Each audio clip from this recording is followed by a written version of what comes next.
โซโปลาเฮานี่ยุ่งยากเรื่องปัญหาเศรษฐกิจบ่อย่างต่างๆเส้นทางเปเพบ่มีการพัฒนาบ่มีการปัวแปลงหรือชีวิตการเป็นอยู่ของประชาชนทึกภัยพิบัติเฮาก็บ่มีงบประมาณที่จะไปช่วยเขาย้อนว่าเงินเฮามันเสียหายไปนำอันนี้เป็นจำนวนหลายเติบพนักงานรัฐเฮาซอกเงินเพื่อพัฒนาประเทศชาติสุดท้ายมาแล้วมันมาอยู่ในท่งของบุคคล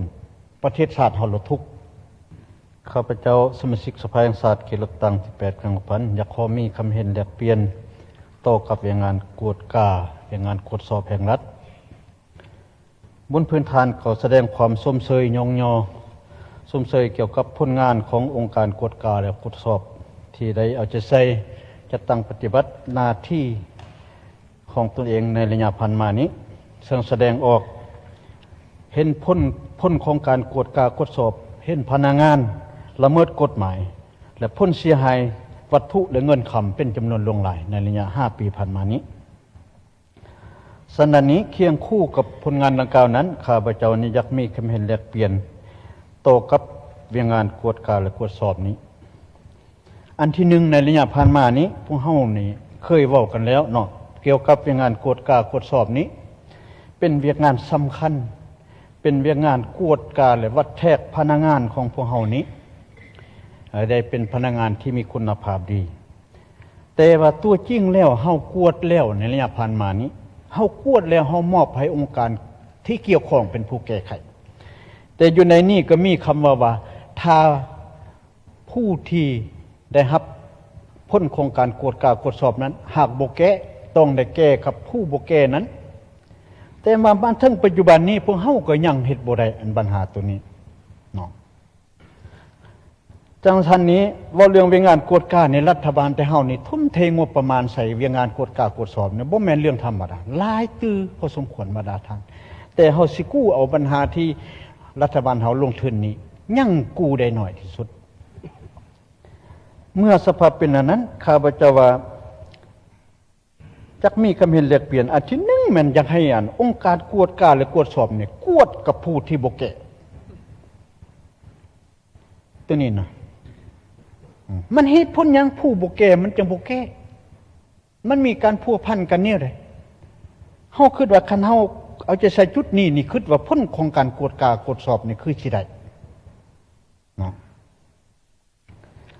สองสันนี้อันนั้นอันนึงอันที่สองนี้เว้าเรื่องปัญหาการกวดกาปัญหาโครงการเฮาว่ากวดกาโครงการเนี่ยหลายโครงการคือพวกเฮาได้เว้าโครงการที่มันมีผลกระทบต่อสิ่งแวดล้อมต่อชีวิตการเป็นอยู่ของประชาชนนี้แม่นบรรดาโครงการที่ละเมิดสัญญาละเมิดกฎหมายแต่เฮากวดเห็นแต่ว่าโครงการอันนี้บ่ไปตามกฎหมายบ่ไปตามสัญญาละเศร้าแต่เฮาเนี่ยยังว่าให้กวดเบิ่งโครงการที่บ่ไปตามสัญญาบ่ไปตามกฎหมายมันแม่นพนักงานของบริษัทบ่เป็นผู้ละเมิดหรือพนักงานของบริษัทมีการหุ้นส่วนกับพนักงานรัฐเฮาก็จะให้สอกจุดนี้ให้มันเห็นเหตุผลเพราะว่าผ่านมานี่เฮาว่าพนักโครงการที่บ่ปฏิบัติสัญญาบ่อันนั้นอันนี้หลายแต่เฮาไปกวดเห็นแต่ตัวนี้แล้วบ่ฮู้ว่ามันไผเป็นผู้ละเมิดหั่นน่ะอันนี้ข้าพเจ้าว่าสั้นๆระยะผ่านมานี้พวกเฮานี่แม่นเอาใจใช้แต่กวดต่อไปและเฮาระบบกวดตู้ที่เฮาได้กวดนั่นก็อยากให้เลี้ยงใส่ตัวนี้เป็นบทเรียนในระยะผ่านมานี่ว่าหมดมันตัวนี้คือพวกเฮาได้ว่ามันเป็นซ้ำเหือมาหลายสมัยแล้วสภาพพวกเฮาก็เป็นสมัยที่เก่าแล้วต่อไปอีก2026นี่เริ่มไปฮอด2030พวกเฮาก็จะเริ่มกวดแต่ละปีไปแต่อันเก่านี่มันยังจะข้างมาเนี่ยนี่เด้บรรดาทานหั่นนะอันนี้เฮาว่าโซโปลาเฮานี่ยุ่งยากเรื่องปัญหาเศรษฐกิจบ่อย่างต่างๆเส้นทางเปเพบ่มีการพัฒนาบ่มีการปัวแปลงหรือชีวิตการเป็นอยู่ของประชาชนทึกภัยพิบัติเฮาก็บ่มีงบประมาณที่จะไปช่วยเขาย้อนว่าเงินเฮามันเสียหายไปนำอันนี้เป็นจำนวนหลายเติบพนักงานรัฐเฮาซอกเงินเพื่อพัฒนาประเทศชาติสุดท้ายมาแล้วมันมาอยู่ในท่งของบุคคลประเทศชาติเฮาละทุกข์บัดนี้เฮากวดเห็นนะนี่เฮาละกวดปะเฮาละบ่แก้